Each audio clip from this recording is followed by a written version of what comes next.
We're ready to start the stream. Rise and shine, sleepyhead. It's a brand new day. Now prepare to experience the most outrageous man on radio. Good morning. It's an excursion into the odd and into the very, very different. Just sit right back and you'll hear a tale. This is insane. Quality, quantity, and variety. ROCKFLUX. Let's get this show on the road.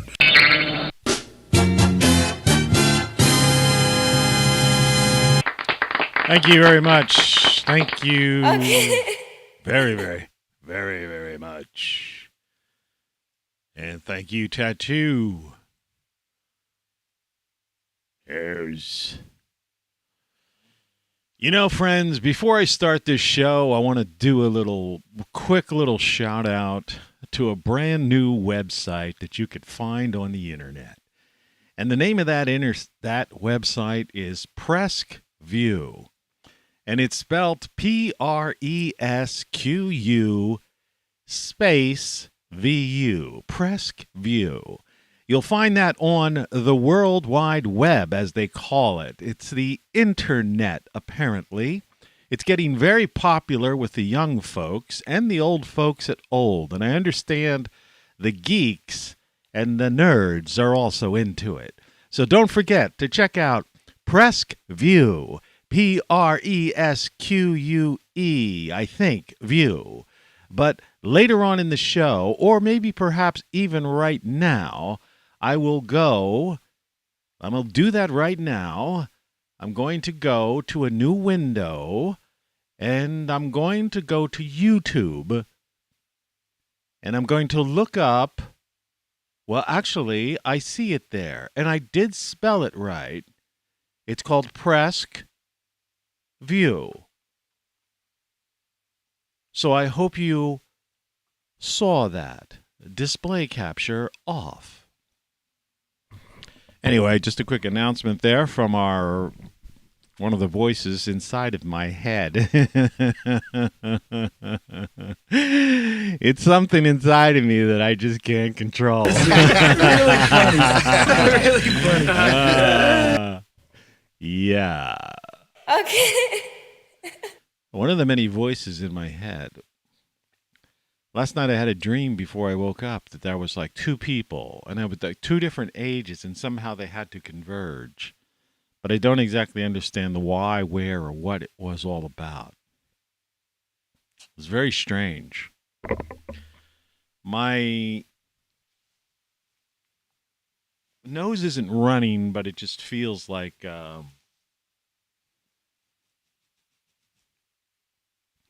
I'm fighting something off, maybe, perhaps. Though yesterday I felt great, and I got in the sun for a long time.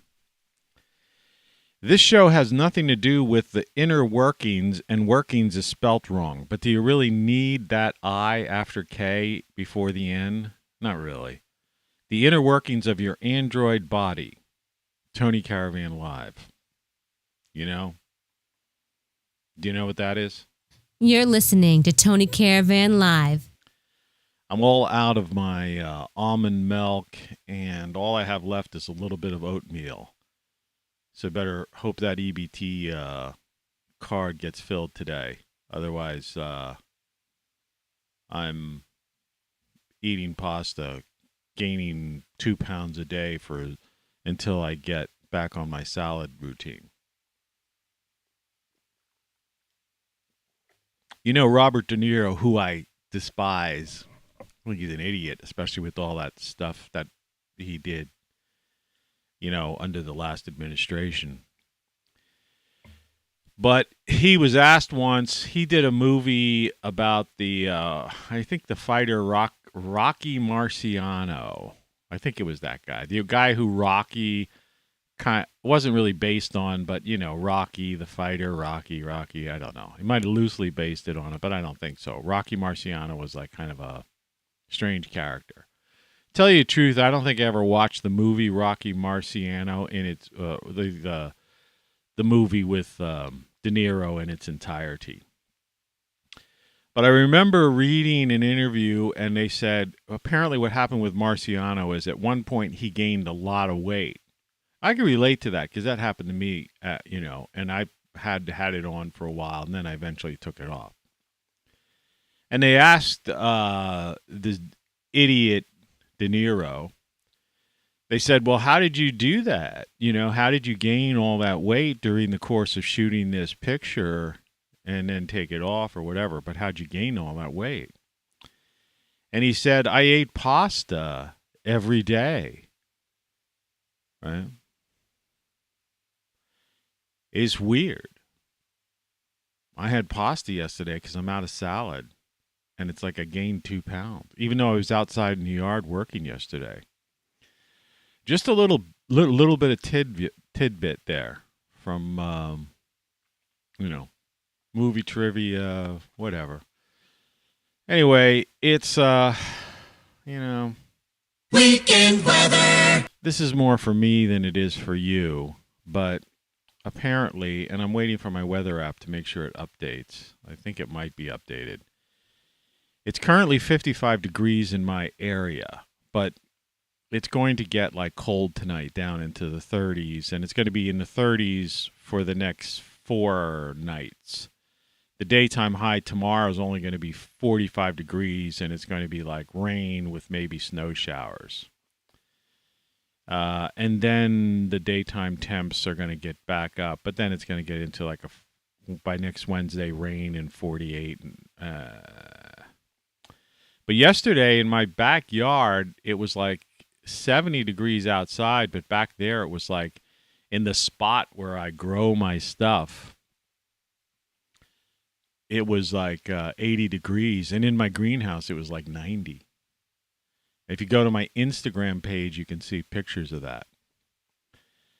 So I did some painting around and caulking around my little mini greenhouse. It's just a tiny little thing, which you can see again on my Instagram account. There's a link at my ROCKFLUX YouTube channel, or if you go to ROCKFLUX. Actually, you could just go below. There's a link down there if you hit show more or whatever the hell it is.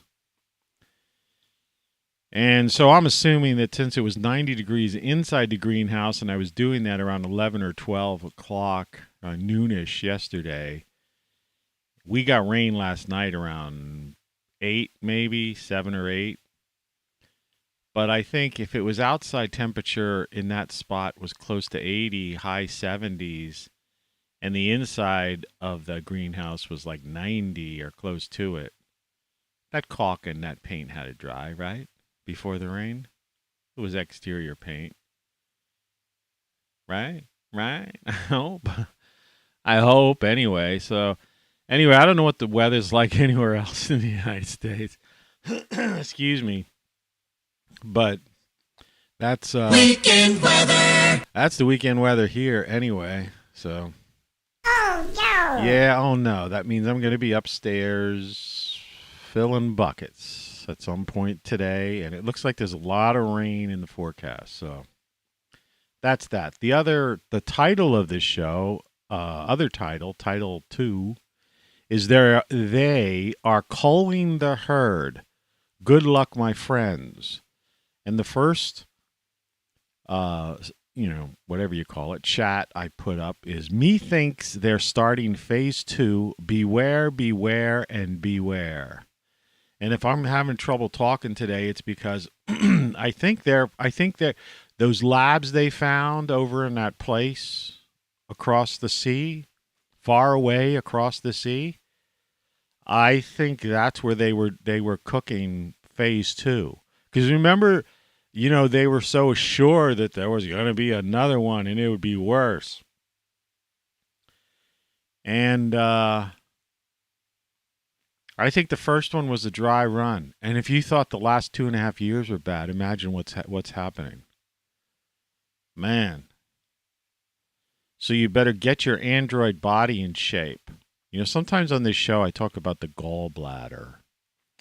If you look on this thing, which I've just blown up to basically full screen, you can see if you, on the anatomy side, excuse me, pardon me for that. That's going to happen a lot today.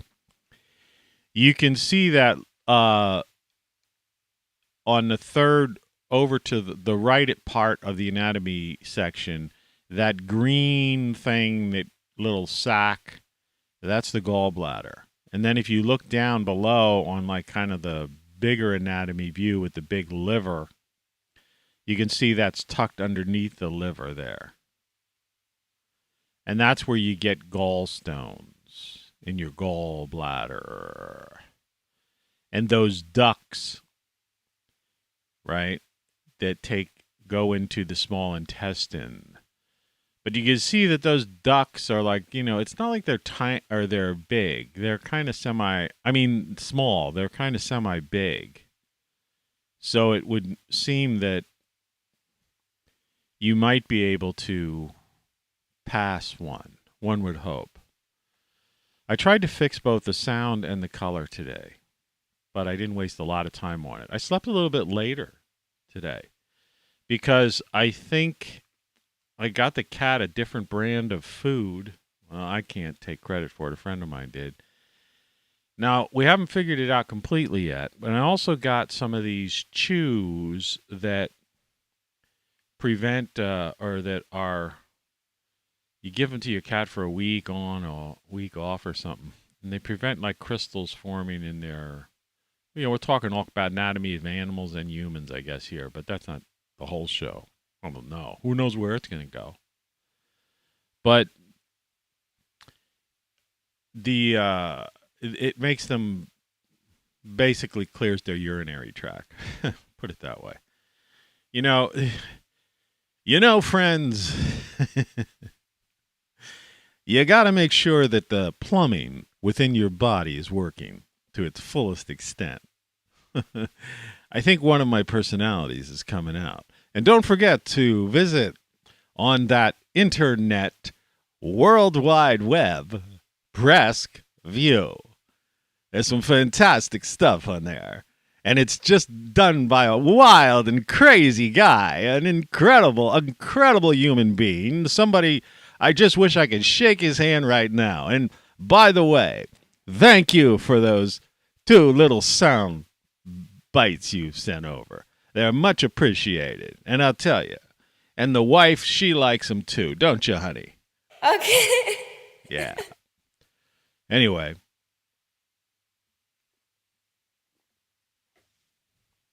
So, I don't know. So I'm dealing with the cat. But here's the other thing. Now, this might gross some people out. But then again, it's the show, right? This is the show. You're listening to Tony Caravan Live. So, I'm looking out my window from the kitchen, and I've put a bird feeder out there years ago. I used to have it closer to my garden, but I moved it further back. I actually, dug a hole, got like a 4x4 post, treated post, wooden post, got some quick set concrete, and concreted this post into the ground. Like, I don't know how to say, probably about 16, maybe 20 feet from my house, but back another, say 12 feet from where the original bird feeder was. Because I've expanded my garden, and I have a apple tree that I'm hoping to get apples from. So I wanted the bird feeder back further because I have this long, thin yard. And, rather than just be an idiot and try to describe this, because I know a lot of people aren't visually capable, there's my mini greenhouse, by the way, in the upper left-hand corner, and that's the better part of my garden. Now, what I'm going to do is take you on a little journey here. And you see there's a black pole. You see that black pole? You can't miss it. It's just to the left of that path. This picture's, like I always say, it's 2 years old. So the yard's much grown in, and that apple tree next to the left of the black pole is an apple tree, and that's gotten much, much bigger. Last year it really got a lot bigger. And there's another one that's like further back. That's gotten bigger too. Well, anyway, I used to have the bird tree or the bird feeder on that black pole, which I think was like a clothesline. Went from the house to that from with the former owner. But see, I built this kind of funky birdhouse here. All right. And you see, as you can see, it's fairly far from the house. See, let's go back to, see, there's where like the roof of the back porch starts. So it's not like it's really close to the house, but it's like far enough away to keep the birds from, but you see the distance between where it was and the pole was. So it's far enough from the garden. And the whole idea is that I get chipmunks, occasionally. So I put some peanuts underneath there and bird seed. And of course the chipmunks want to eat the bird seed too. But there's plenty for everyone, and it's like become the town center it's been the town gathering point, the water cooler type of place for the birds and the occasional chipmunk. Now here's the part that's going to be disgusting. Now you can see on to the right of the bird feeder, it's all grown in with those are technically, I think, called rows of Sharons. Well, I was looking out my window the other day, and I see a rat on the ground below the bird feeder. And it's coming from the neighbor who I told you is like, let me see if I could. That's the neighbor, a bona fide, genuine, like witch out of a grim fairy tale. I mean, this is ridiculous. She's the one that burns plastic, the black plastic trash bags, and inside them, styrofoam containers from like takeout food. I mean, talk about like that's real pollution. That's that's a problem. Okay, look at her. So she's got rats in her yard.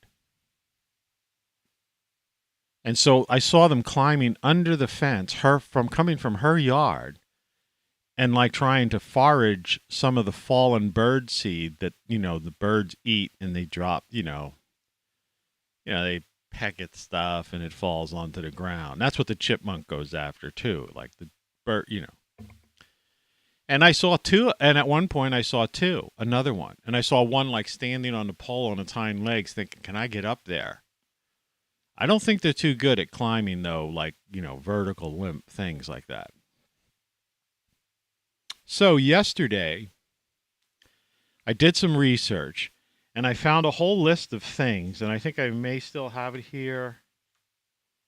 I may not. No, it's out in the backyard because I had bought this stuff. Coincidentally, a friend was coming down. I said, hey, I want to go grab a couple things. And so there was a whole laundry list of stuff. And one of the things that that they didn't like was sage.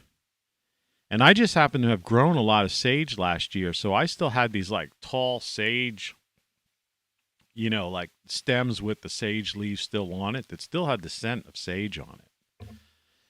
I harvested some. You burn sage, you curl it up, burn it up, and you could rub it around the body and stuff, and you could cleanse somebody's aura if you're into that kind of new age, and the good witch stuff, See this? This is bad witch, evil witch, okay? But a good witch will clean your aura. Anyway, so it said they didn't like sage. They didn't like cayenne pepper. They didn't like black pepper. They didn't like oregano, basil, things like that. So I go to the Dollar Tree where they sell spices for, things are $1.25 up there now, but still, I don't care. Hey, I also got some wood, like little pieces of wood, if I can move my hand right. I don't know, maybe foot long, about yay thick. I guess it's hobbyist wood, people who do carving or build little goofy things. But I got like 4 pieces of those. because I needed to do some minor repairs on that greenhouse, which I told you I painted, and I did that in, caulked, and then painted over them with some white exterior paint. $1.25 a little for these, but they're board. It's wood, it's lumber. I mean, if you probably tried to buy the same thing at one of the box stores, they'd probably charge you like $15-20. Anyway, so I look in my garage. I come back. My friend has to go work. She just came down early before her thing to drop off some cats because she's concerned about the cat. And we got these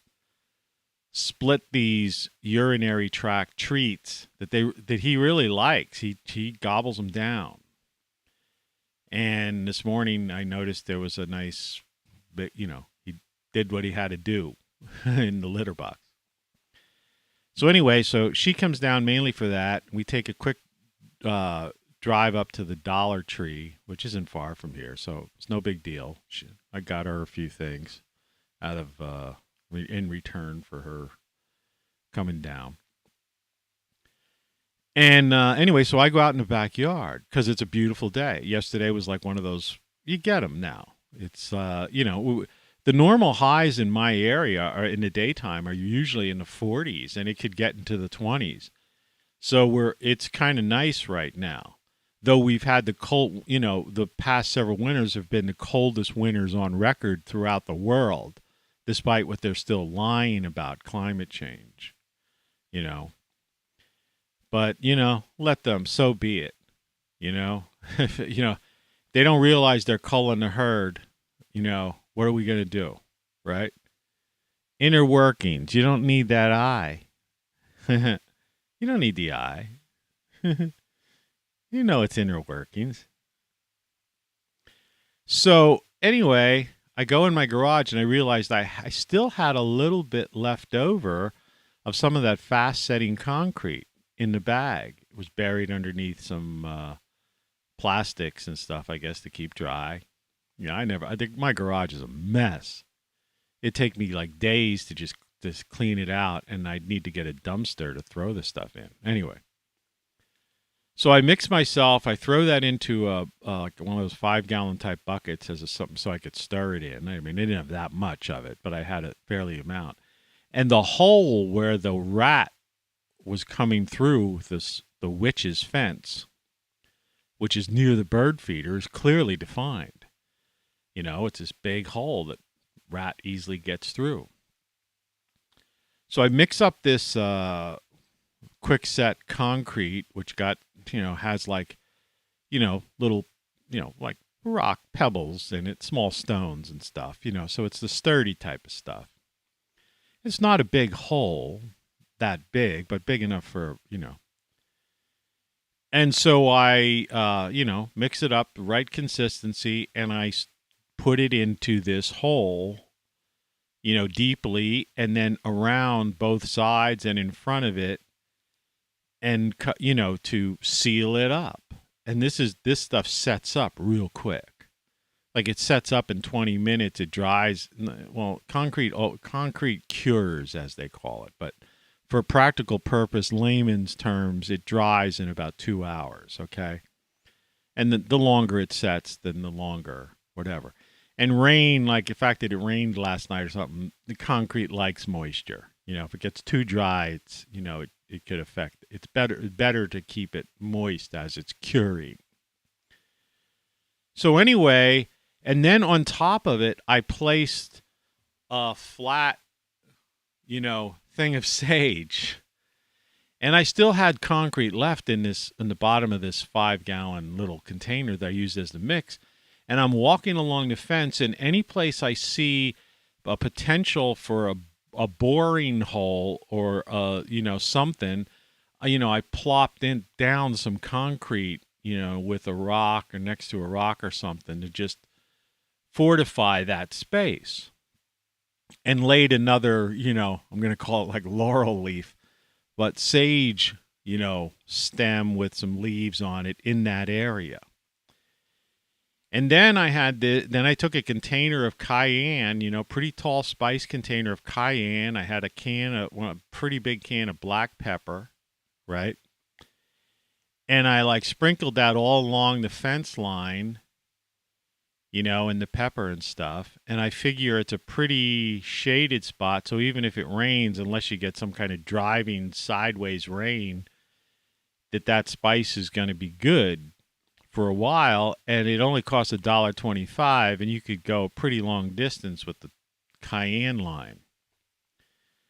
So I did that, and then I moved on to working in my garage, trying and doing the repairs on the thing. I laid in the sun, got that vitamin D in me. I was feeling like I feel now yesterday. Like, I don't even know, you might even be able to tell it a little bit, almost a little nasal, and just a little, I don't know.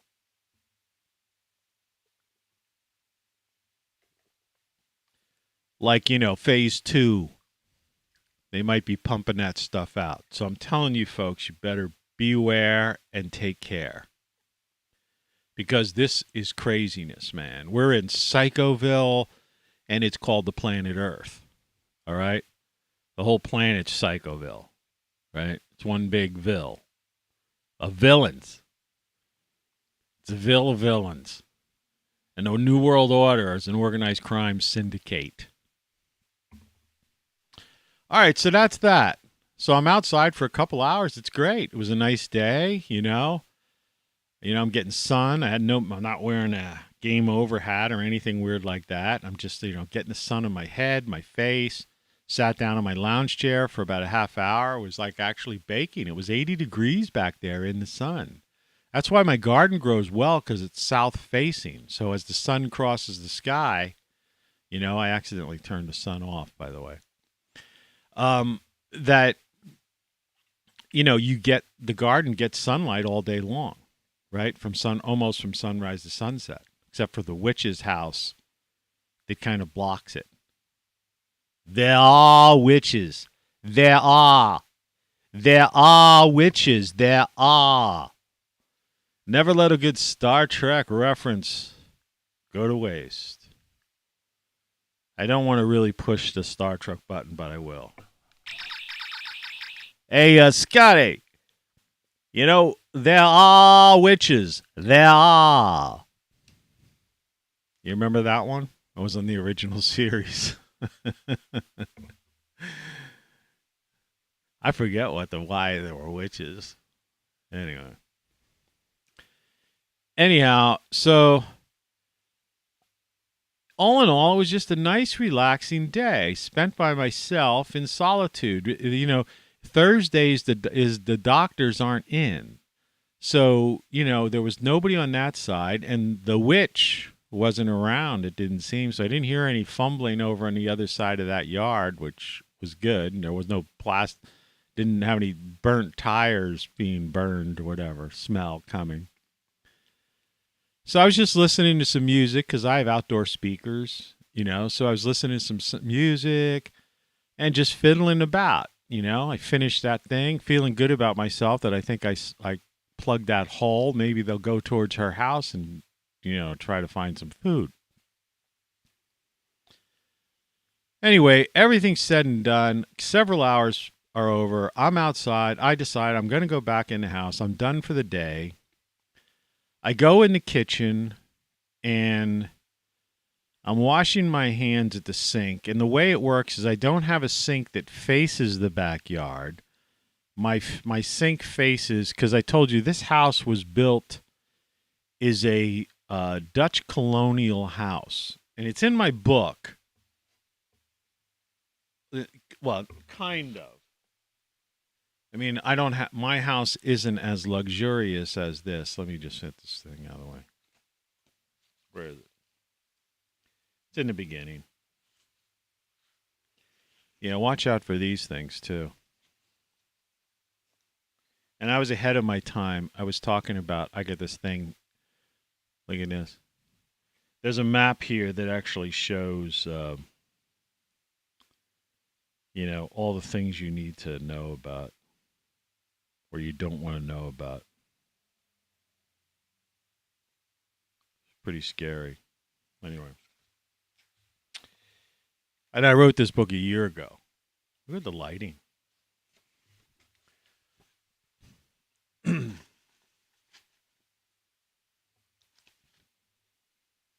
want to see too. Okay, that's called the Dutch Colonial, and that's out of the Sears and Roebuck catalog. Okay? And if you look, okay, now this is how it's supposed to be built. In other words, the front door faces the street, and it's a wide house, and it looks like a normal house. Well, anyway, the guy who originally bought this lot over 100 years ago only bought a lot that was like 20 feet wide. So I think he bought this Sears home, and instead of building it like that, he had to cut corners. So you see the side on the left-hand side that looks like the Amityville Horror type of house. That he put the front door there. And so imagine the house twisted so that that side is the front. You follow what I'm saying? Let's see if we could get this light back. So weird. It's my latest book, Then What, by the way. I don't know why you haven't bought a copy yet.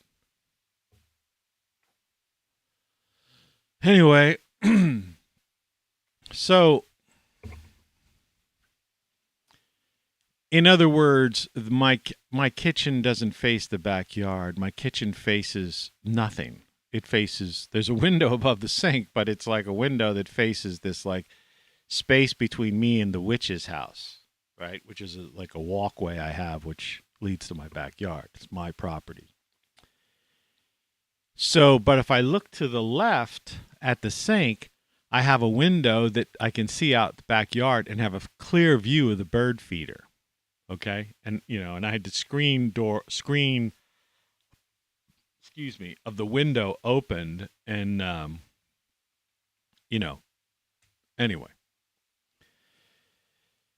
So I look back and on that path, I see the rat running up the pathway, So in other words, I succeeded in blocking the fence from the lady's house. But, rats are intelligent creatures. So it had decided to go all the way back by the witch's garage where there's an old metal fence. Those metal chain type fences I have next to my, like on the side of my garage type of thing, and a metal fence you could climb through. So, and it ran up the path to the bird feeder to get its food. But then I saw it like kind of going behind the bird feeder, like by the fence. So it might have bored a fresh dirt hole or something down there. So now I got to play like whack-a-mole. First of all, I got to get more concrete because I'm out of concrete. So I'm going to have to play whack-a-mole and fill that hole with concrete when the next time I could get somebody who could take me to a box store where I could buy some concrete. And it's got to be the quick setting stuff, the stuff that comes in the red bag. There's like 3 different kinds. There's a brand called Quickcrete.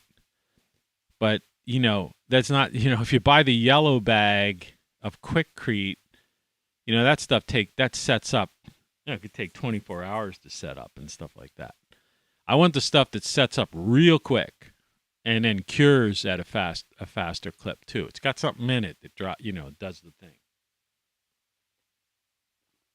Like I say, to the average person, we say dry, but to the contractors and the masons, it's cure.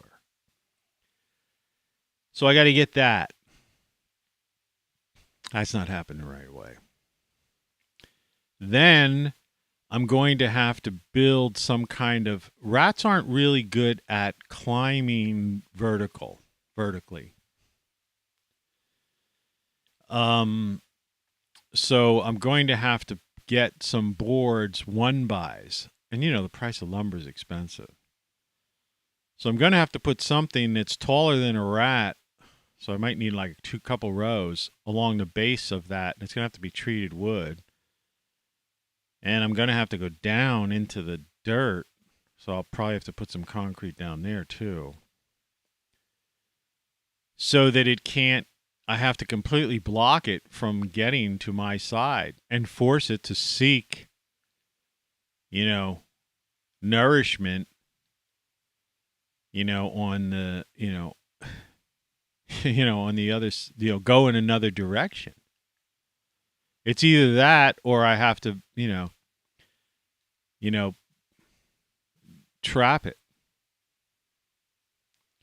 Rats can't swim. So if you take a 5-gallon bucket or just even a regular mop type bucket, half that size, and if you like kind of put water about 2/3 the way up, and you have access to it, so the rat could climb in, and inside the middle of that bucket, you put like something that a rat wants to eat, doesn't matter, some kind of thing. I don't know, peanut butter. I don't know what they eat. Cheese, But I don't know. I've seen what they've done. So you put like a chunk of peanut butter in the middle of it, where the rat's gonna go. The birds don't give a shit about peanut butter, I mean, the chipmunk might, I hate, the chipmunks don't bother me, and I hate to have to kill it. And yeah, it would go for the peanut butter, unfortunately. But maybe they could swim. And the idea is what you do is the thing where the peanut butter is, you have this ramp, so to speak, so that the rat can climb into the bucket. And then in the bucket, there's a ramp that goes down, and the peanut butter's like right here where like this finger is moving.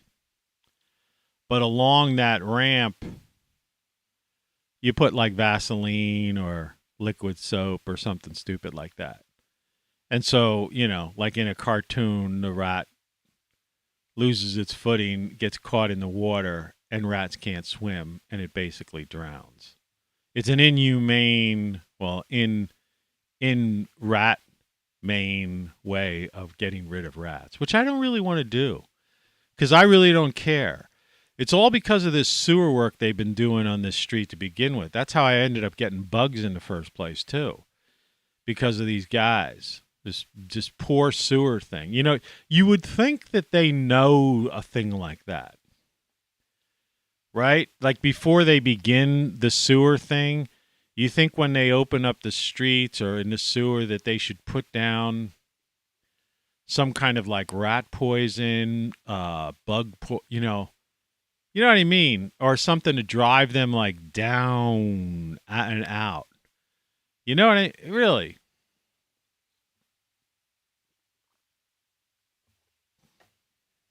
Because I notice you can't even buy bug killer at the local grocery store. It's sold out. And I've seen it on some people's porches, so I know the whole street's probably infested with all this crap.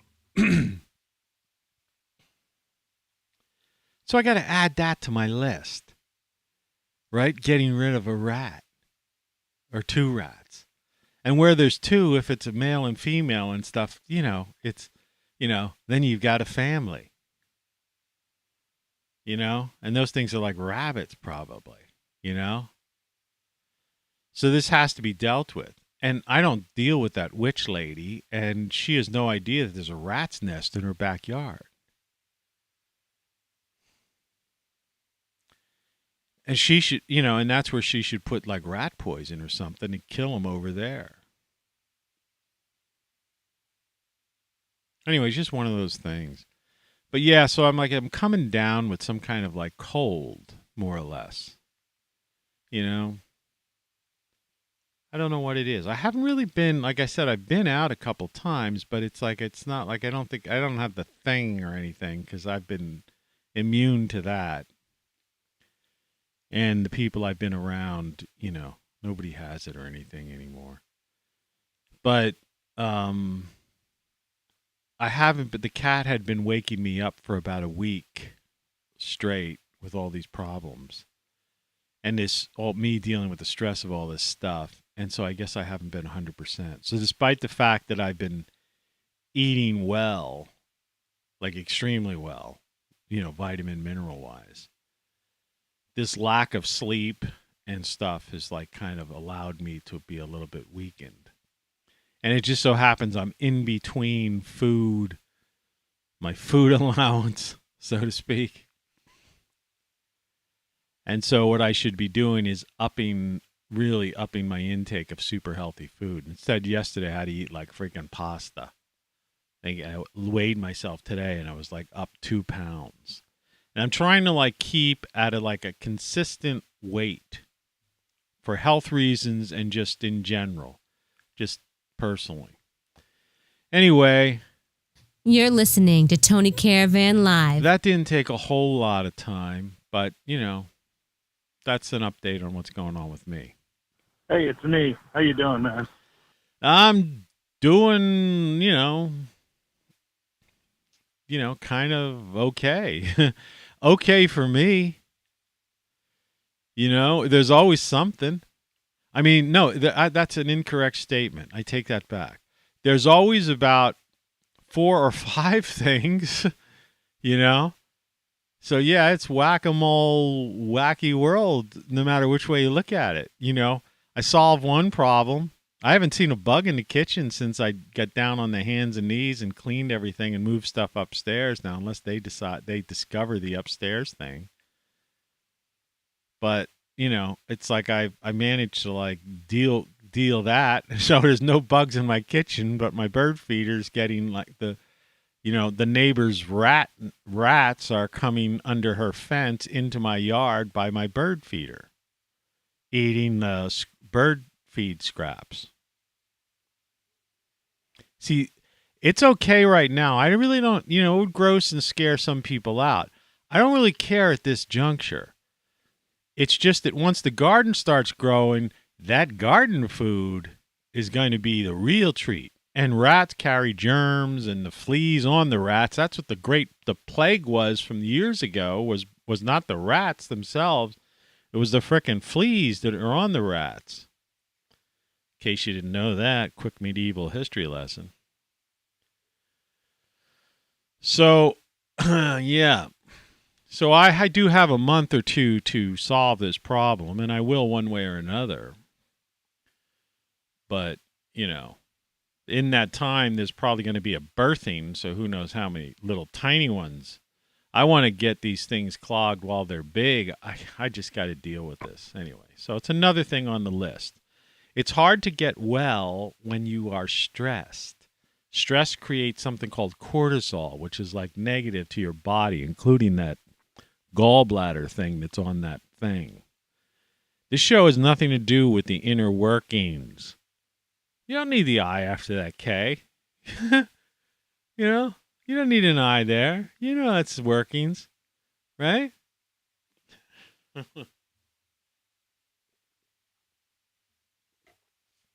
The password is Kennedy half. So, The only station that matters. Quasar. So, anyhow, that's that. So, yeah. The trials and tribulations of one Tony Caravan. The morning show.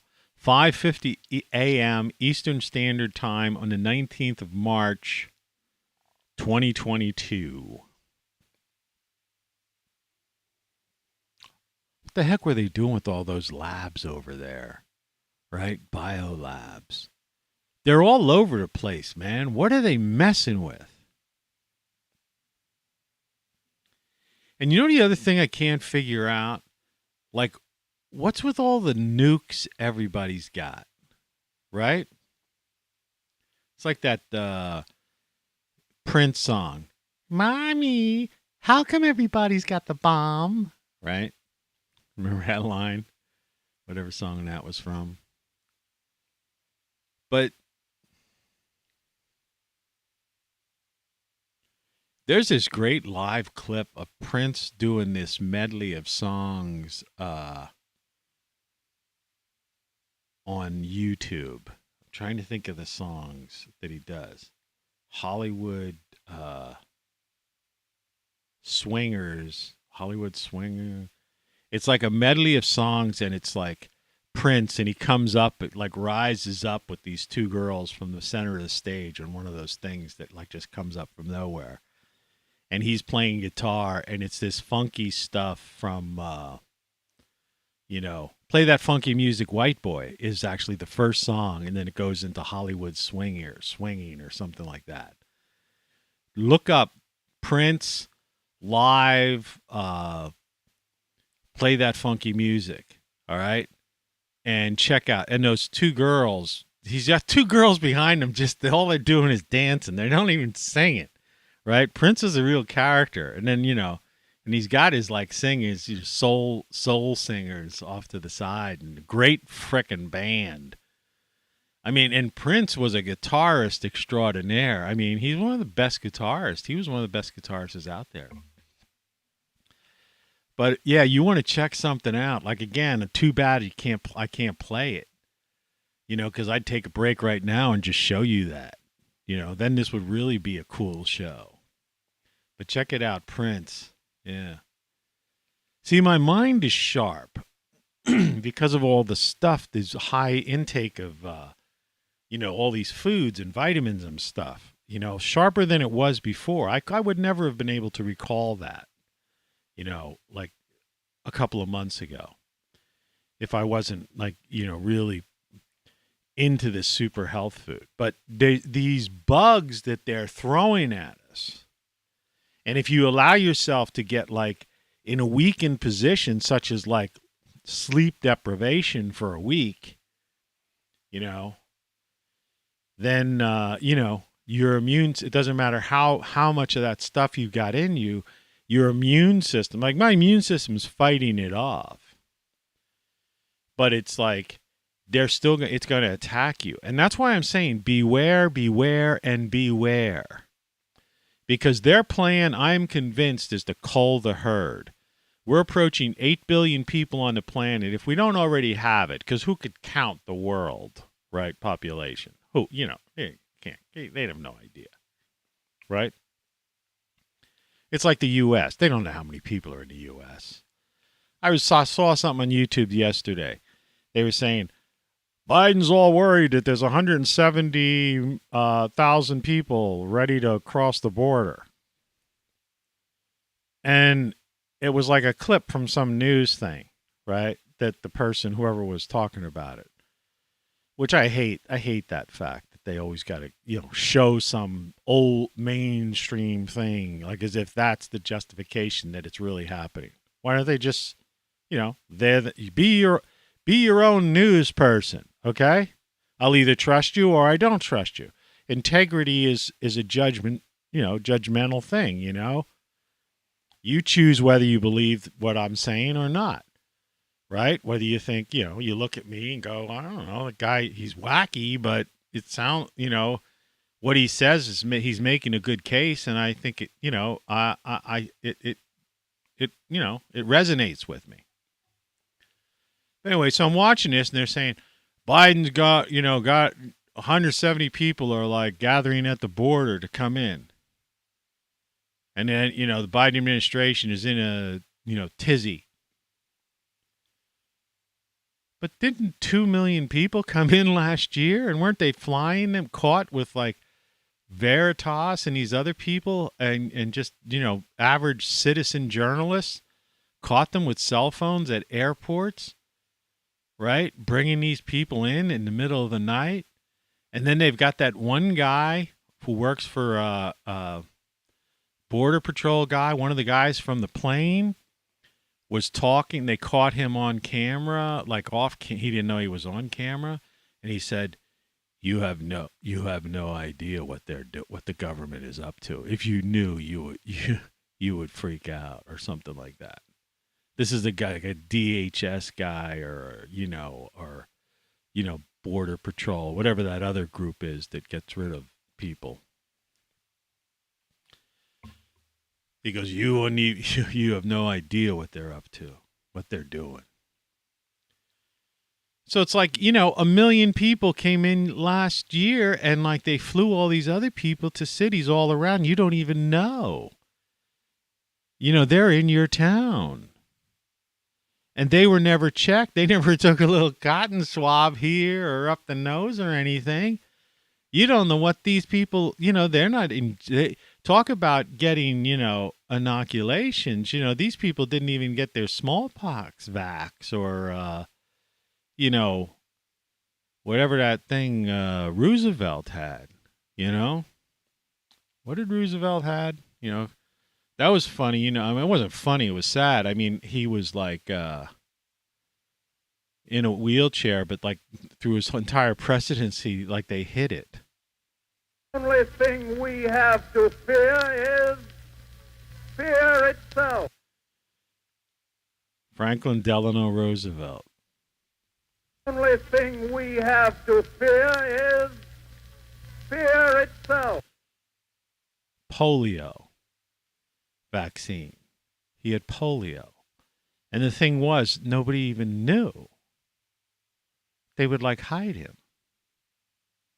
I mean, it was sometimes you'd see him, he'd have like a, he'd be standing at a podium and he might have like a crutch or something next to it, like under his arm or something. But it's like the media and stuff, they allowed, it's funny how they did that. It's the same thing with like the Biden thing. What was I thinking about the other day?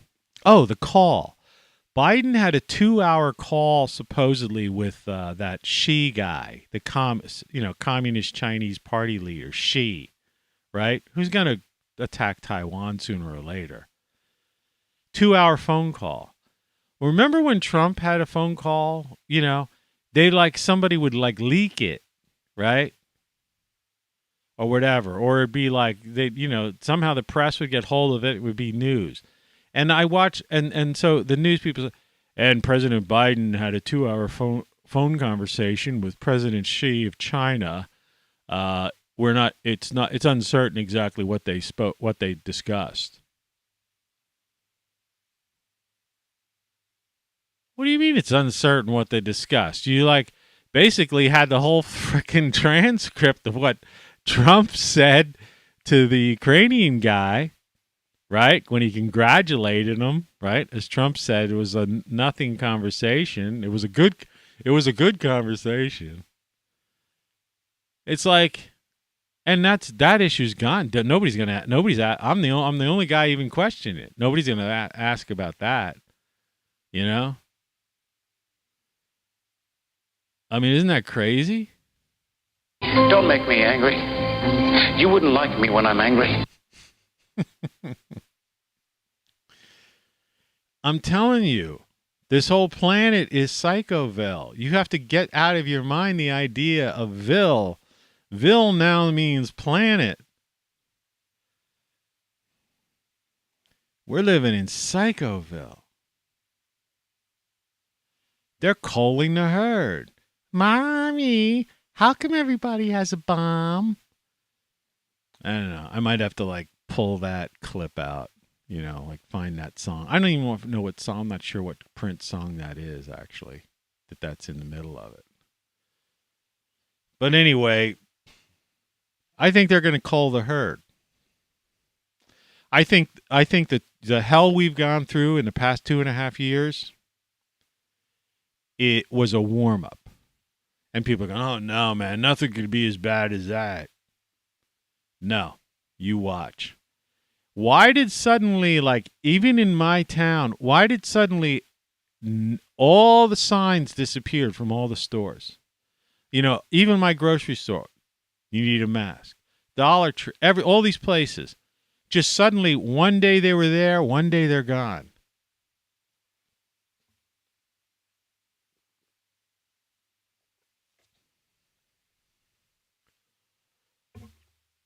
They're just, you better take care. That's why I got to get control of my health. Otherwise, it's game over. But it's game over for all of us, man, except the ruling elite, who I always say is, remember, we have these labs here in the U.S. of A., former U.S. They have the antidote, not anecdote. This whole, everything they do on TV is anecdotal. No, this is they have the antidote to this. Not a vaccine. They actually have an antidote. Remember they were supposed to give us those antiviral pills in January? Whatever happened to those? Do you hear about them? You know, they like hid them. They just like issued them to the ruling elite. That was probably like accidentally leaked, right? And then they like, well, you know how the Americans are. They got the attention span of a goldfish. Just like, don't talk about it and they'll forget about it. And, you know, the only guy, the Tony Caravan Live guy, he's the only guy, you know, he'll talk about it. Unless it's that guy on that other channel.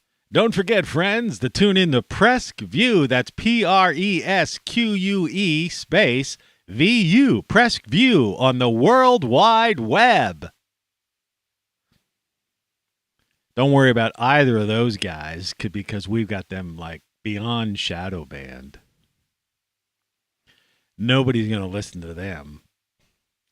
That's as bad as watching Nerve Gorilla. How he gets away with this stuff because they got him banned too. We're all in like, they got us all in some like directory somewhere where it's like, you know, they know exactly who we're looking at, who's looking at us. And if the wrong, you know, if we go out of our little, you know, a certain area where it looks like we might break into you know, public sphere of some kind, they like instantly, like they did on the St. Patrick's Day thing, they like just like cut the show off. I don't recommend watching part 2 of that show, but there was a part in part 2 where actually while I was doing it live, it was just kind of freezing up and stuff like that. But in the playback, they edited it. It actually just cut. That whole section was cut out. It was like, and then suddenly I'm talking about something. I'm going like, what the? And people out there are just like mindless idiots watching these networks and watching these other YouTube, you know, influencers, YouTube millionaires. And they have no clue that this stuff, how advanced and how fucked up it is, what they're doing.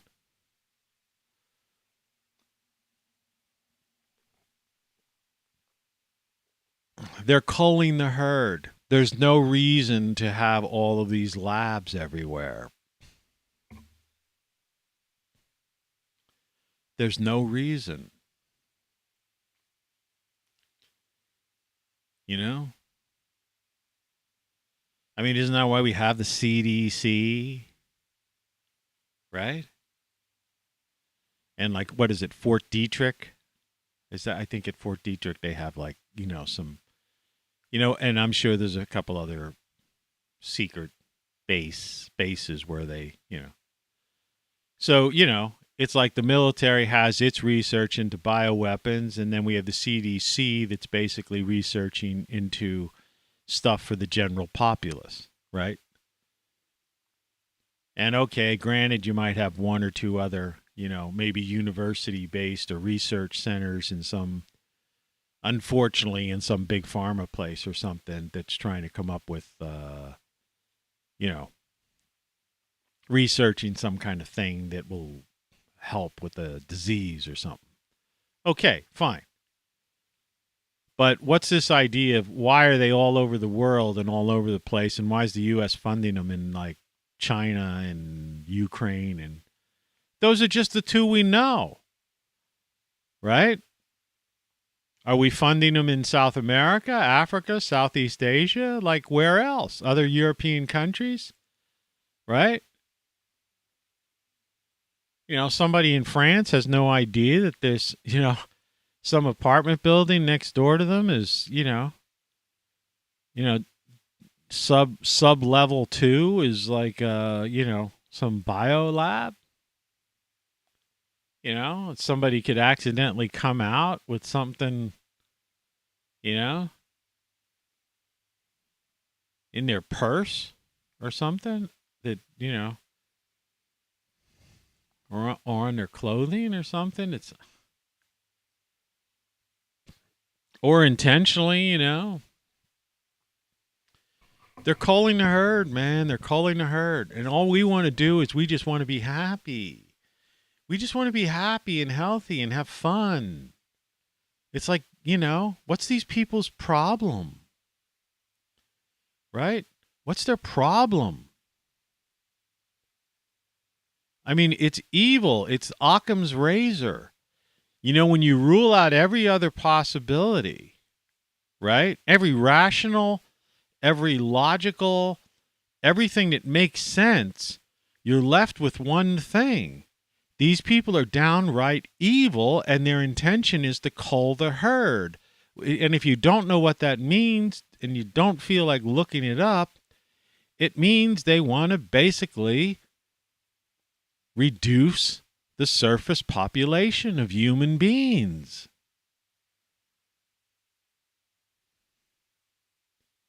Okay? The herd of human beings. They want to cull the herd. Probably cut us in half at least.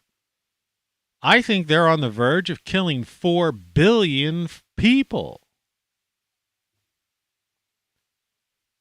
I mean, you sit there, I mean, it's like this thing, not that.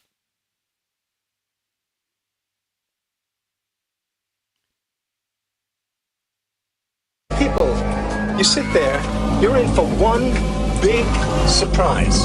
People, you sit there, you're in for one big surprise. People, you sit there, you're in for one big surprise. You notice how he does that shrug with his shoulders at the one point. But that's not funny anymore. You people, you sit there and you're in for a big surprise. I mean, this is no frickin' joke, It's like, they've already got, I'm sure they've already done this about me. After he's stalked, we must get rid of him immediately. I'm waiting for come through my window. That's why I've got I put in this thing. It must piss them off. I think they already, I already got it set up for the sharpshooters, but they've got those bullets that could penetrate just about anything, penetrate walls. And then they could see through the walls. They have that tech. So, yeah. But, so who knows? Maybe someday you'll just watch my head explode right on, live. If you're watching it live. Of course, then they'll just eliminate the channel and eliminate that I existed. And then pass something because I have songs and books and different things like that. Pass some rumor or something about me out, discredit the person. It's like trying to say Tulsi Gabbard they didn't want her running for president. She would have been the good. Imagine if Tulsi Gabbard was president. I still say that. She would have been perfect. I mean, she's perfect. The more she speaks, the more I like her. But they said she was a communist spy, and she's actually active military. She still goes every month. She's active military. She's in the reserves, but she's active. She's actually goes out. Communist spy. Russia. Russian spy. Yeah. Same thing, because half the people, that's what they think, I can no longer sit back and allow communist infiltration, communist indoctrination, communist subversion, and the international communist conspiracy. Yeah. What a ridiculous craziness.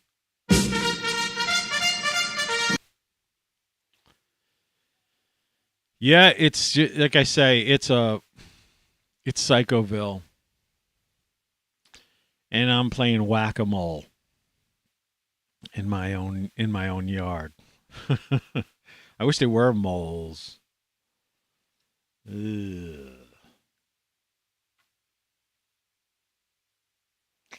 So I've got to basically buy every frickin' thing,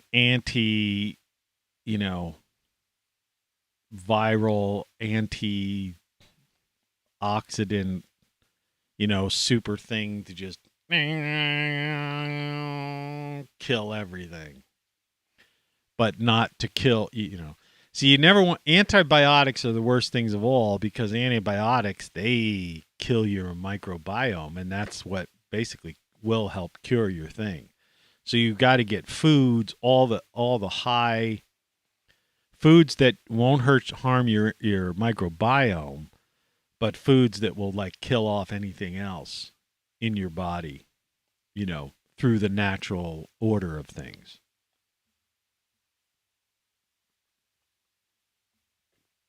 I'd pop a few ibuprofen. I took one ibuprofen last night before I went to bed.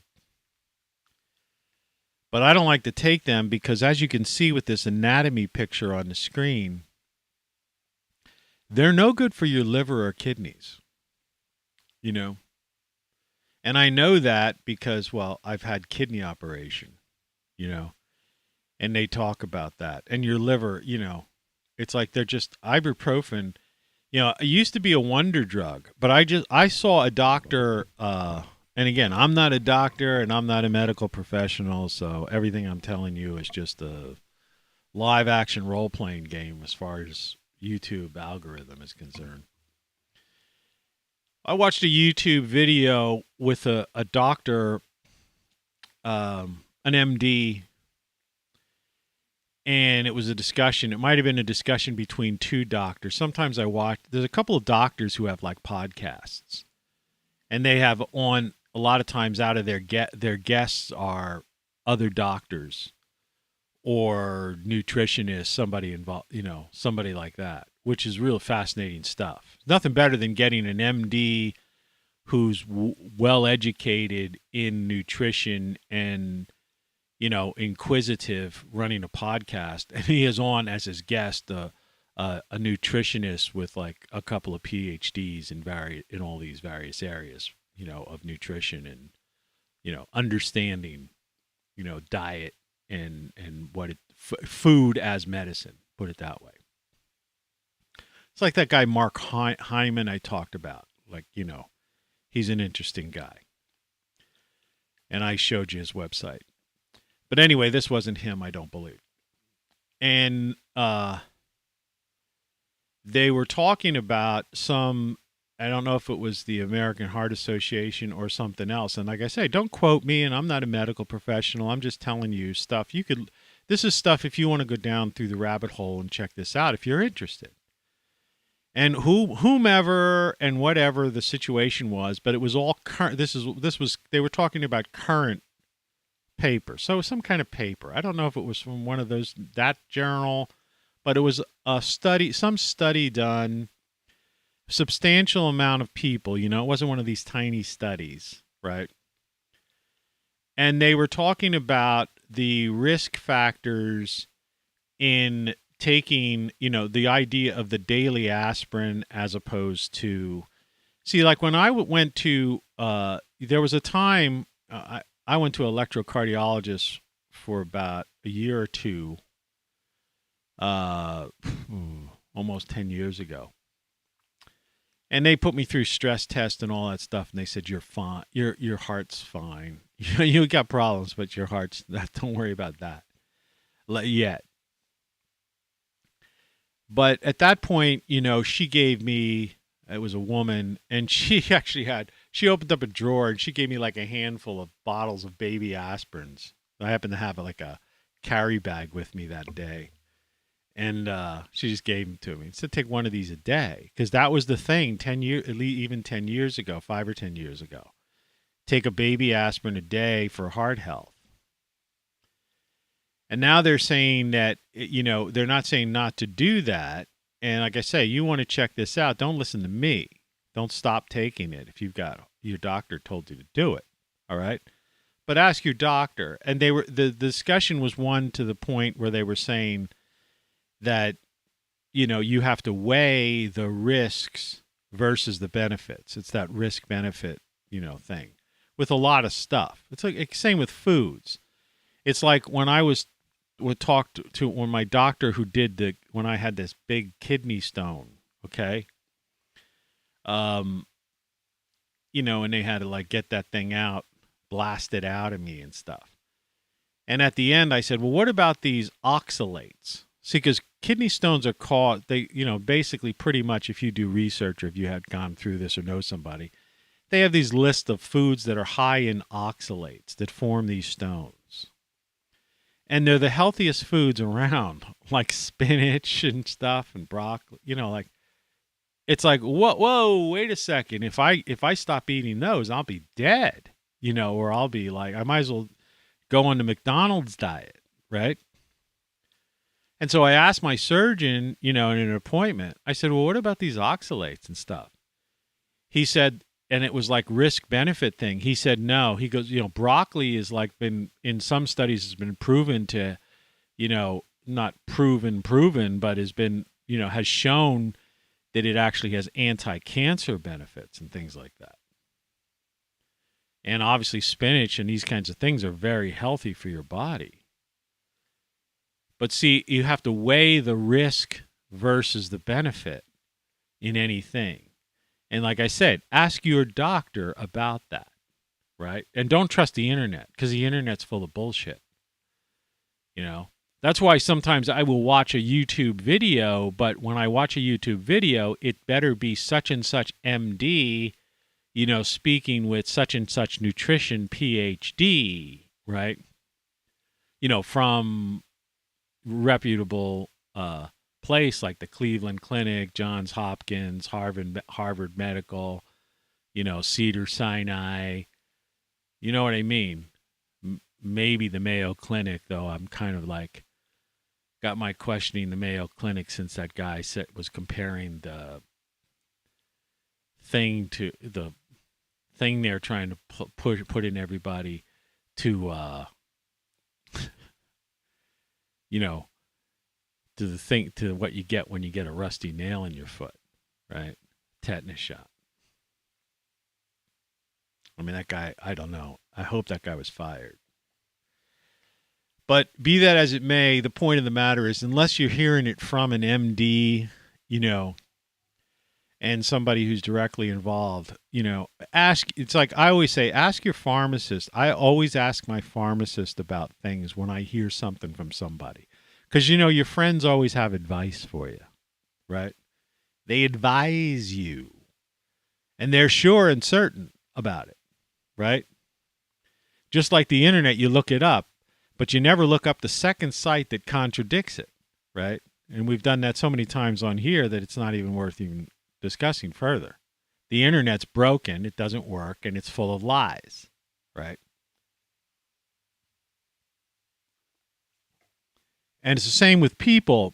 If something works for somebody else, we all have different metabolisms, different makeups, different genetic structures, predispositions, this, that, the other. So you don't know what works for, patient A is going to necessarily work for patient B. So you have to ask your doctor, or if somebody says, hey, take this will be good, ask the pharmacist, because they're trained in that. They know that's, they understand the chemical makeup of things, chemistry, right? Like I know my pharmacy in the grocery store where I go, because I take a pill. I only take one pill. I take a pill that's basically I've been taking for a long time. It goes back to when I was having these, first they thought it was a flutter. Then they said it was a fib, right? And then they said, well, it seems to be like you're under stress and stuff. So it's almost like, so they gave me some kind of thing that some people take. It's like for a panic attack or something. Okay. Pill. All right. And so the idea is that you take this thing and I don't know what it does, but it's chemistry, better living through chemistry, but it's got some negative effects and I don't want to keep taking it forever. My next appointment, I'm going to try to take something, say, give me something different, But what I'm trying to say is you ask what I was talking about. So I have to get down there today because I think it's a refill day. don't know if they'll give it to me today, though, because it's due the 20th, I think, is the date on the bottle. And sometimes they're pricks about that, But it would be convenient for me to go today. But I might have to wait till tomorrow. I don't care. Whatever the case may be. I'm looking, let's pretend I'm looking at you and you're the pharmacist. Well, right behind me, instead of this fake YouTube thing I have here, right, which says, presented to Tony Caravan for exceeding 3 views, the number 3. Gotta have some fun with these people. Behind me is a vitamin rack right there across from the pharmacy. So you could point over or grab one and say, talk to the pharmacist and say, hey, is this, fish oil any good? Or is this milk thistle? They say this milk thistle's good for your liver, Or what about taking this such and such? And a pharmacist knows that kind of thing because they went to school for it. Unlike a doctor who didn't study nutrition, they studied, they basically, were focused on medicine, surgery, or whatever their particular specialty was. But that, they have no idea. I've asked my doctor about certain things, and and she said, she just admitted she didn't know. She said, I had to get the software. I got a CT scan. I think I told this on a show once. I have a CT scan of my abdomen. So like this thing we're looking at, which is like just an cartoonish, thing of our android bodies. Well, I actually have the CD of the CT scan of my own abdomen, right? And so when I called to get a copy of it, and I had to go pick it up, which I hate going into a hospital because all the germs in there. So I have one of those N95 masks laying around here, and I got like my bacterial wipes and stuff, and I double wiped it down inside and out, and put that metal piece really tight to the nose. It's like I couldn't even frickin' breathe, right? And I go in to pick up that thing, and it was wintertime, and I put antibacterial stuff in my hands before I put my gloves on. And when I came back, I washed like a surgeon and blew my nose and all that shit. Of course, that was like a month ago. So whatever I'm sick from now isn't from that. Or if I'm not even, I don't know. So, but I said, will I be able to view this thing? And she goes, no, you need only, a doctor has to view it through, use DivCom or something like that software. And so I somehow filed that way in the back of my mind. And I did a search and I got a copy of this DivCom, right? Which is one of the most complicated pieces of software you can imagine. In other words, I'm sure that those techs, who work at the hospital actually they take, a course in this, and that's how they get a job. And they probably make like $100,000 a year to run the CT scan thing, but this is part of their job.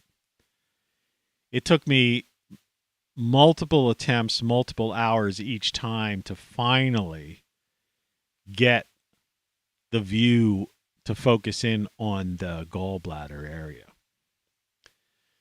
But my own doctor, I asked her, I said, I have the CD. Can you show me? I want to see what's inside there, what if I have gallstones and how many or what the situation is. She goes, I wouldn't know how to read it. Right?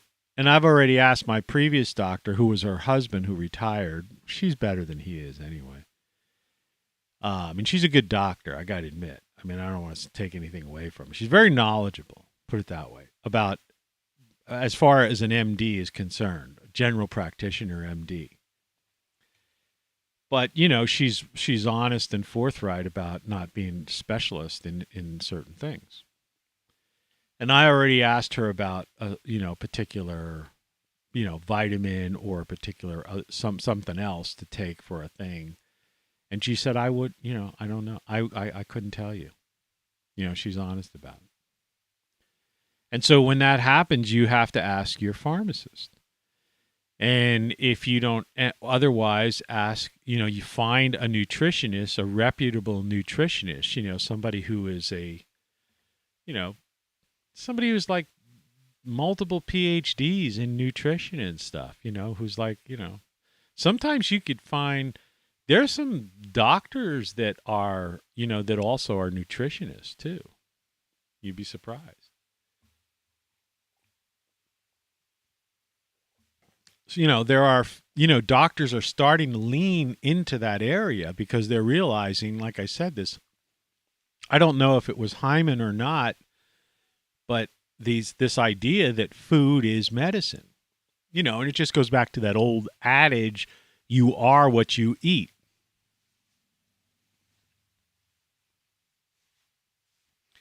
And I said, this show has nothing to do with the inner workings of your android body. And you don't need an I after that K, right? Yeah. You don't need an I after that K. Yeah, no, yeah. Really funny. Really funny. It's not funny, man. Some of these things that these guys laugh at just crack me up, I don't know. So, yeah.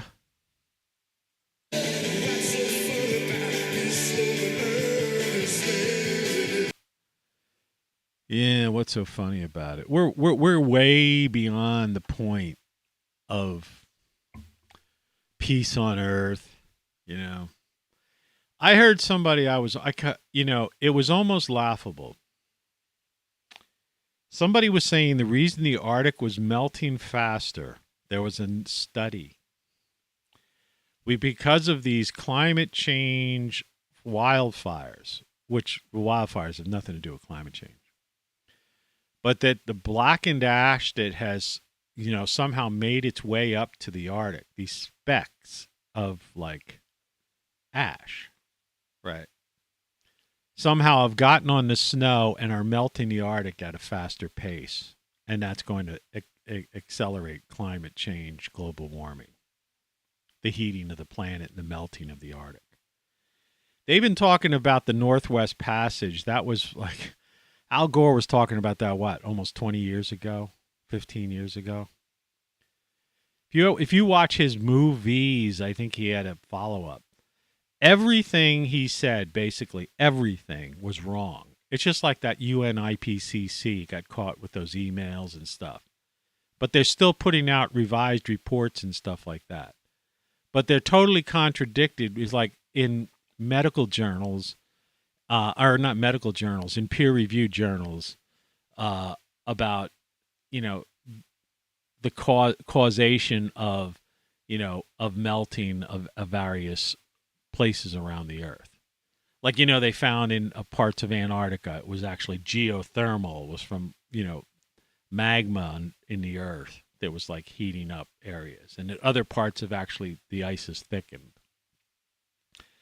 The biggest problem we have is that the circulation, mid-Atlantic circulation, is slowing down. The planet is actually cooling, is what I was trying to say. And people don't understand that because they've been so brainwashed and like hear somebody talking. The reason there's been more forest fires and people are more aware of this, and I might as well talk about this just briefly today, the couple of things with the forest fire storms and things like that, because, in case somebody's watching this, later. It's bad forest management. You have to clear the forest. You get this canopy. All right? All right? And trees are falling. The tree falls in a forest. Does anybody know? Okay. Well, the animals know.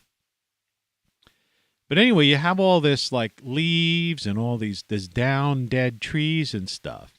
And lightning strikes. Forest fires are the natural way for the forest. It's part of this whole ecosystem of the planet, And it's the way for it to clear itself out. So there's new growth. Because in other words, if the forest wouldn't, if the canopy wouldn't be opened up, the new seedlings, right, saplings, whatever you want to call them, they'd never be able to grow because there's no sunlight getting in through that canopy of this old growth forest. And so what forest management has two functions. One is to clear out the dead trees, right?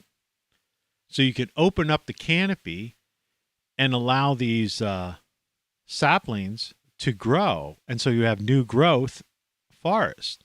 So then it replenishes itself. And then you use that dead wood, right? Basically the fallen trees as lumber. So it becomes a renewable energy source, right? And in time, when that wood eventually becomes rotted or something like that, it becomes compost basically and goes back into the earth. But the second reason why you want to have what forest management is about is to prevent forest fires from just from spreading and spreading and spreading because you have so much, you never cleaned out those, fallen trees and all that brush and stuff.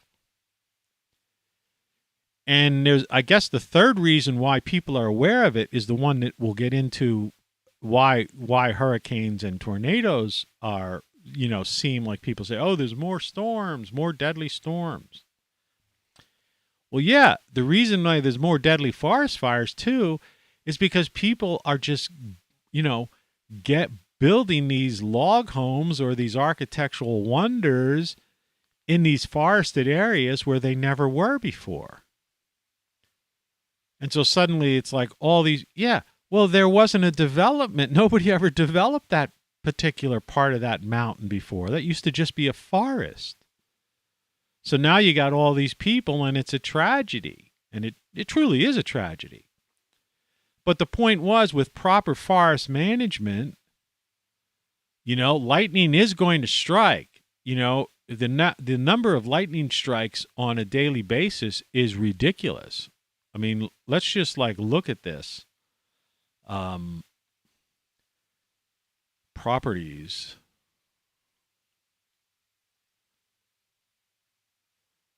I'm trying to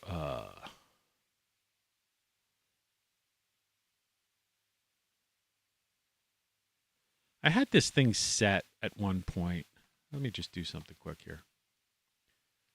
We're going to ask a question, all right? But I have to set my display capture back to where it is new tab, and I need to freeze it on new tab. Okay. Boy, that was a wheeze. How many lightning strikes per second? Wow. How many lightning strikes per day? That's weird that somebody asked per second. How many times per day does lightning strike the earth? About 100 lightning bolts strike the earth's surface every second. That's about 8 million per day and 3 billion each year. Okay, this is even beyond what my expectations. Did you hear that? There's 100 lightning bolt strikes on the earth's surface every second, which comes out to 8 million per day. 8 million lightning strikes per day. 8 million lightning strikes per day. 100 a second. All right? So that's going to happen. And they're going to hit, excuse me, I'm dying. They're after me. But so you're going to have forest fires. You've always had forest fires. When you have 8 million per day, it's going to strike forested areas. Because when you fly in a plane, what do you see? You see forests and you see oceans, right? Except over the Midwest, you see these big circles and stuff, where they've got these big farm areas, all these tracks, right? And that's it. You can't see people. You can't even see cars and highways. And cities, are hardly visible when you're up there like 30,000 feet, 30,000 feet. It's all forest. When you drive around, it's like every road is like trees on the side of each road. I mean, look at everywhere. Think about where you live. I mean, unless you live in a major megalopolis, look at my yard. It's like, But anyway, it's mostly forests. And so there's lightning strikes all the time and they catch fire. And and what happens is it's just one of those things. It's like part of the ecosystem or the cycle of life on this planet. We're not the only life. Like, we're kind of the oddballs on this planet. We don't even make sense. It's like more and more as if we were just placed here, right? So if whether you're like, you want to go into the Genesis kind of thing, or you want to get into the Sumerians messing with DNA or whatever, it doesn't matter what, who cares about that? Point is, we're like oddballs on this planet. We're not the natural, the natural life is like fungi and the forests and stuff like that, and the oceans, aquatic life and stuff.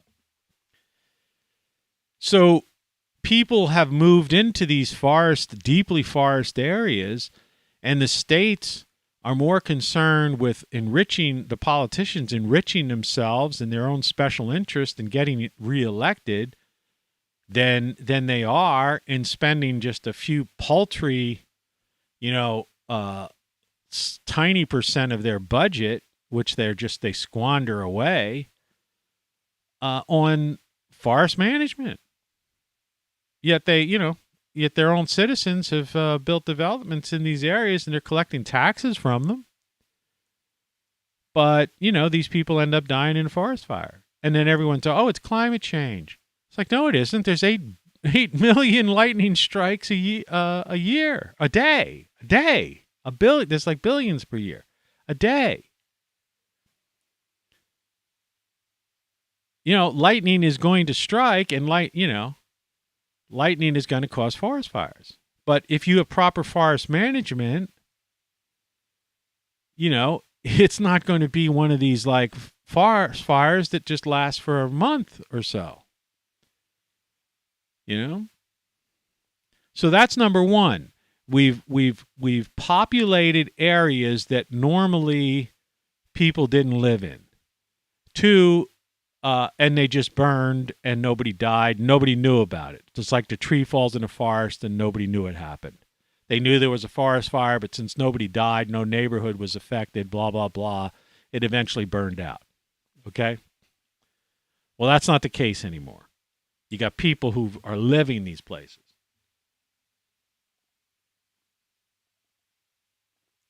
Then you take like Florida, okay? And the Gulf Coast. Well, a couple of 100 years ago, and you could even say longer if you wanted to, but really, these areas weren't, Florida wasn't even developed in. Florida's probably only been developed in the past 60, 70 years. It's like really gotten developed. Prior to that, you had people along like the Keys, Miami, certain areas. All right. And so hurricanes would come through certain parts of Florida and nobody would really know. You know what I mean? They didn't know unless it came at Miami. So I was trying to tell you, and people used to have all these storm shutters and they would built their houses because they knew that those areas were prone to these heavy duty storms. And the way they built the cities that were in preparation. I lived on the Gulf Coast and I experienced a tropical storm while I lived there one time. In fact, I filmed it. I keep talking about it, and I've yet to find that footage. I have it somewhere. But I think it's on one of these... I don't have one handy. It's on one of those little mini cassettes because I used a camera. a video camera that took those mini DV cassettes, right? Whatever they're called, DV camera. So, and I have the ability. I have the camera. I got the cable. I got the thing, the USB thing. I can get it. I just have to do it. I got so many things to do. I'm trying to like fill rat holes, play whack-a-mole, but I'll get around to it. But anyway, that place I lived on the Gulf Coast, the buildings didn't face the Gulf like this way the storms come. All right? The streets like faced the ocean. And so the front, in other words, the sides of the building were like brick, no windows type of thing, and the drainage was such that, you'd get storm surge and it would come up the streets, right? And then when the storm was over, because, a lot of people don't realize that, these storms, they're so quick. They come in and out. It's like suddenly the palm trees are all like blowing, like tilting like this. Then you get in the eye of the storm. You see the paint on my hand. See the white spots there? Me painting white yesterday. I couldn't get it all off. But anyway, they go down. Then you hit the eye of the storm and everything is calm for a while. And then all the palm trees are tilted the other direction. Right? And then it's over. Then you go out of your house and then you just look and there's all these fallen palms and people who had awnings and signs from stores and stuff are all, littered around. And people clean up till the next, and hope that they're not going to have another storm till maybe another year or 2 or 3 or 5 in that spot. And the storm surge, meanwhile, I'm looking out because from my place and I'm looking down and you're seeing the waters like in the street. But they built those older towns down there, which was one I lived in on the Gulf Coast, high enough in the buildings, the older buildings, that the storm surge didn't flood the building. You see? And so the early settlers were aware of this, and they had storm shutters and stuff. They weren't architectural, like aesthetic design. They were architectural functional design. And most parts of places like Florida and the Gulf Coast simply weren't overdeveloped with people. And so in some cases, a storm could have come through. And if you lived in Miami and a storm hit, north of you, you didn't even know. You didn't even know there was a hurricane. Right? You didn't know. A lot of the Gulf Coast wasn't developed. And so, a storm could have hit certain parts of the Gulf Coast and like nobody in the U.S. or the world knew there was a hurricane. Right? We didn't have satellites, I mean, Sputnik went up in 1957 and all that did was like beep, beep, some stupid thing like that. Right? We didn't, so there was no, it wasn't, we didn't have any of that stuff. So that's like lie number one, like right in your face to these people saying, this is the worst storm, or this is the worst fire in history in California. I'm going like, well, I don't know what kind of history you're talking about, but heck, California didn't get really populated until the gold rush of the 1800s and stuff. So what are you talking about? You mean in like recent history? Like, the last 160 or 80 years or something? You know what I mean? These people, and nobody questions it. Nobody questions it. And it's the same with Tornado Alley. That's always been Tornado Alley. And if you talk about, if you talk to Native Americans, right? The American Indian, right? And who migrated, seasonally and whatnot. And you talk about their oral traditions. They knew about that area. They weren't hanging out there, this time like hurricane or tornado season. But we've got cities there now. And people, and what and so now it's like okay, And so, and more each year. And so people say, oh, there's more storms and they're more deadly. No, there's more people in areas where there have always been storms. You understand? You have to reverse your sentence. And it's the same with, like I talk about with climate, the temperature. Oh, the temperature's gotten to 2 degrees Celsius hotter. No, it hasn't. There's a couple of things. During the Cold War, a lot of the stations in Siberia and whatnot were reporting some of the coldest places on Earth. After the Cold War, those bases and places no longer reported. So some of the coldest areas on the Earth are no longer reporting temperatures. Number one, so that means we lost that part. The cold areas aren't reporting. Secondly, most think of how many airports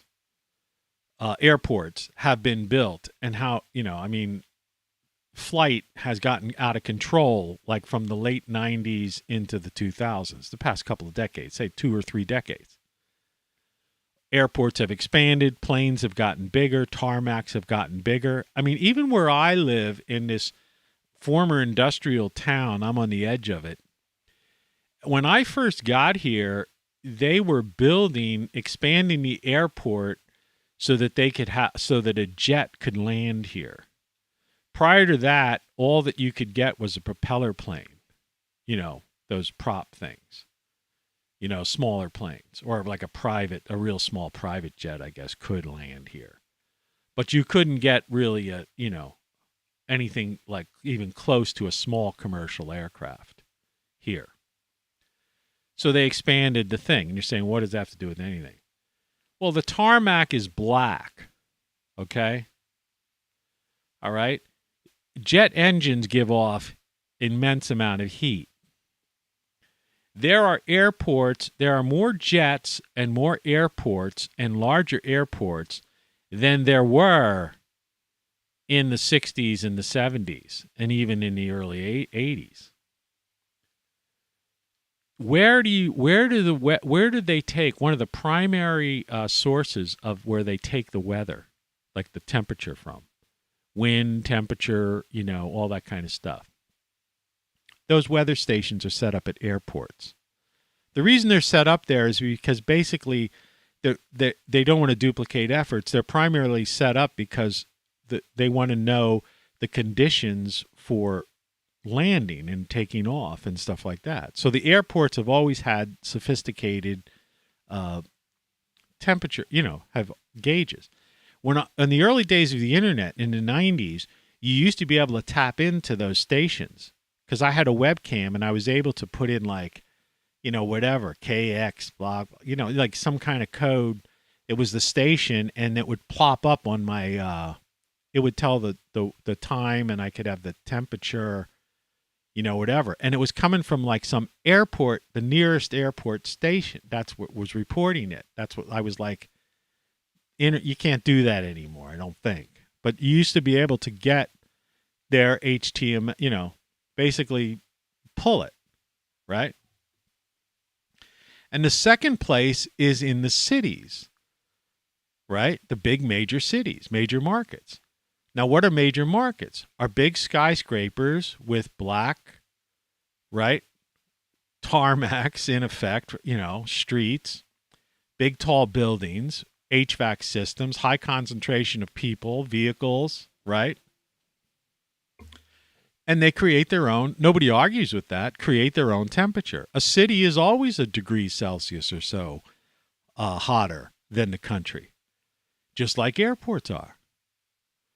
And so, and there's less reporting. And the other one is they say, well, we are also using satellites onto the water. The upper level, there've been you could find peer-reviewed papers on this. The surface of the surface temperature of the water is warmer by a lot compared to just going down 6 inches, let alone a foot or two. So you can't say the ocean temperatures are warming up. All right? I mean, the water temperatures down in the Gulf, have always been warm because they're getting, in equatorial regions, because they're just being bombarded with the sun and the heat day in, day out for, most of the year. So you understand, and so everything you know is wrong, and you don't know what you don't know. And I've talked about this often, but I haven't talked about it in that depth, excuse me, recently. So you have higher populations, higher concentration of populations in areas where there always have been storms. There haven't been more storms. There's just more people where storms have always occurred. The same with forest fires. And then you have poor forest management that just, compounds the matter. And then you have this ridiculous growth of jets, super big jets and big airports, which are the weather reporting stations, and the growth, of cities where, all these TV stations, they're on the rooftop of the thing, given the temperature. I've even seen things at universities where they actually they were reporting the temperature. Somebody went around and did a documentary one time on this, where they actually had next to the meteorology department building, all right? On the side of the meteorology department's building, they had their weather thing. And it was like attached to the building next to a black tarmac parking lot, all right? In the sun, all right? And so they've got their little weather spin, their barometer, their temperature gauge, their humidity, all this stuff. And it's in this it's basically sitting in a parking lot, hot parking lot. Well, if that would have been situated out on the grass, right? Doesn't have to be buried under a tree. I'm not saying put it in the shade, because that would be unrealistic too. I'm saying just get it away from the tarmac and the building and the brick building that's heating up and giving you a false frickin' reading. So the fact of the matter is, our magnetic field is weakening. The Atlantic conveyor that makes the northern hemispheres warmer than they should be is slowing down, and this planet is cooling. We've also had a lot of volcanic activity and ash thrown in the sky. And so we're heading, people don't understand. It's like everything else, it's the complete opposite of what they're telling you. Everything you know is wrong. This planet isn't warming up, and the storms and stuff like that aren't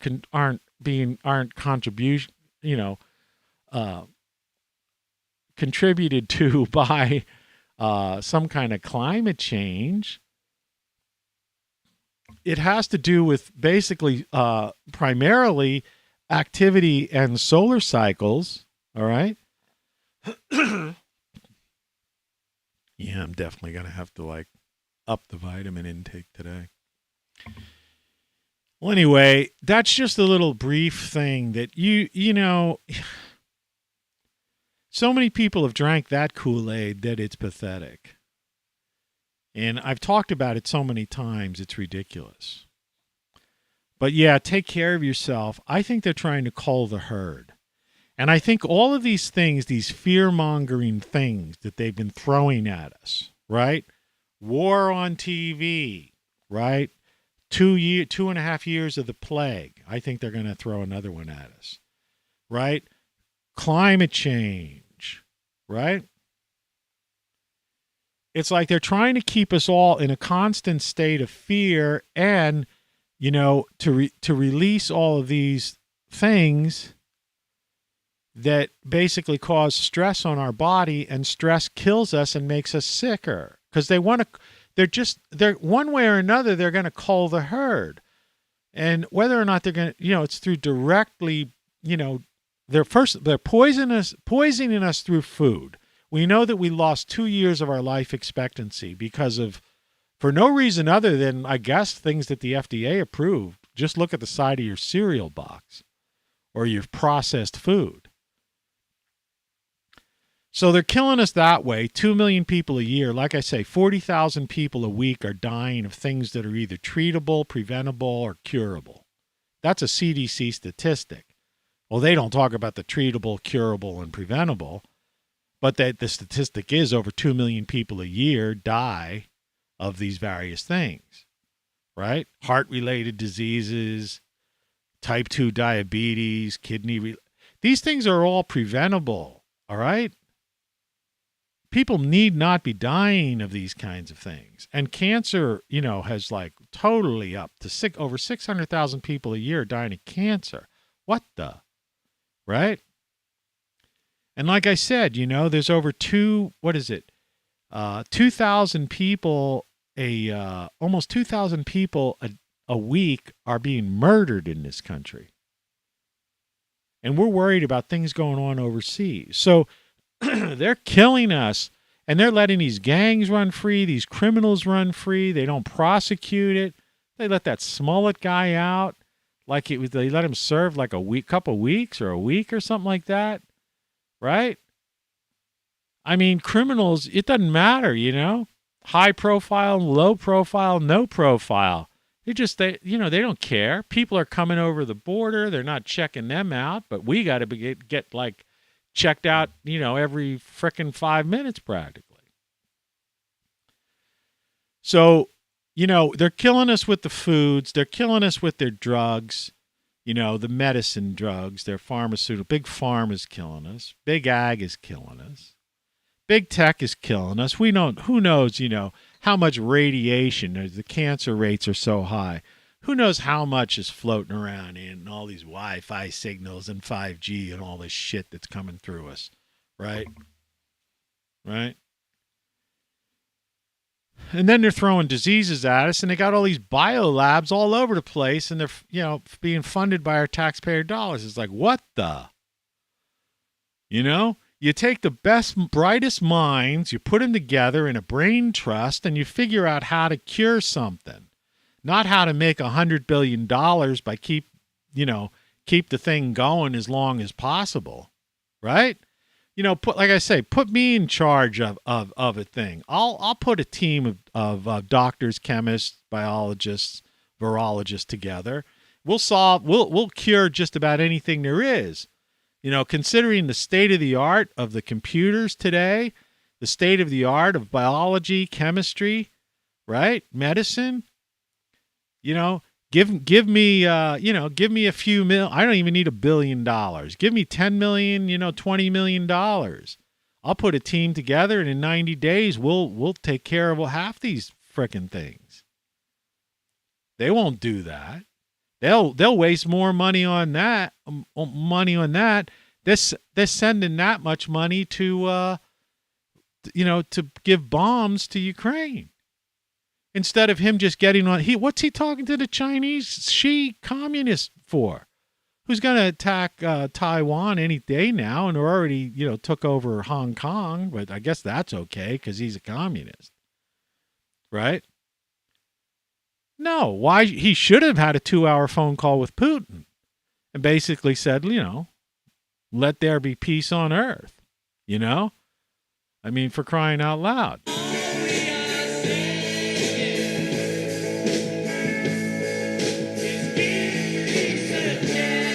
Now, what it is, it's all about, it's military contractors who are looking to make hundreds of billions of dollars. They don't care about our health. They're culling the herd. And unfortunately, you are the herd, my friend. So beware, and beware. Take care. All right? Good morning. Anyway, thanks for watching. As always, visit my site, ROCKFLUX.com. You could still get free shipping through the 22nd, right?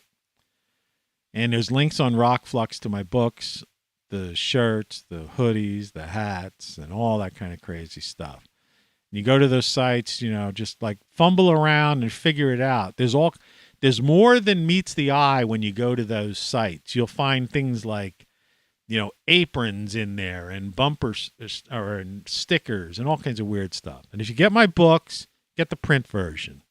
They're not meant, screw this Kindle and the Apple books. Yeah, you can get them, but they just don't look or read as good. And great solar stuff, more than solar.